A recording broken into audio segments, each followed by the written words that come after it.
നമസ്കാരം. ഇത് ചരിത്രധ്വനി. ബുദ്ധൻ്റെ കാലഘട്ടത്തിൽ തന്നെ സമാധാനത്തിൻ്റെ മറ്റൊരു വഴി കാട്ടിത്തന്ന മഹാനായിരുന്നു വർത്തമാന മഹാവീരൻ. ജൈനമതത്തിൻ്റെ വളർച്ചയ്ക്ക് പിന്നാലെ ആ വിപ്ലവകരമായ കഥ നമുക്ക് നോക്കാം. ബീഹാറിലെ വൈശാലിയിൽ ഒരു രാജകുമാരനായി ജനിച്ച വർത്തമാനൻ തൻ്റെ 30-ാം വയസ്സിൽ സത്യം തേടി കൊട്ടാരം വിട്ടിറങ്ങുന്നു. 12 വർഷം നീണ്ട കഠിനമായ തപസ്സിനൊടുവിൽ അദ്ദേഹം ജിനൻ അഥവാ വിജയ് എന്ന പേര് നേടിയെടുക്കുന്നു.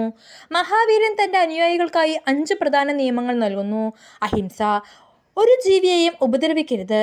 സത്യം, എപ്പോഴും സത്യം മാത്രം പറയുക. അസ്തേയം, മോഷ്ടിക്കരുത്. അപരിഗ്രഹം, സ്വത്ത് സമ്പാദിക്കരുത്. ബ്രഹ്മചാര്യം, മനസ്സിനെയും ശരീരത്തെയും നിയന്ത്രിക്കുക.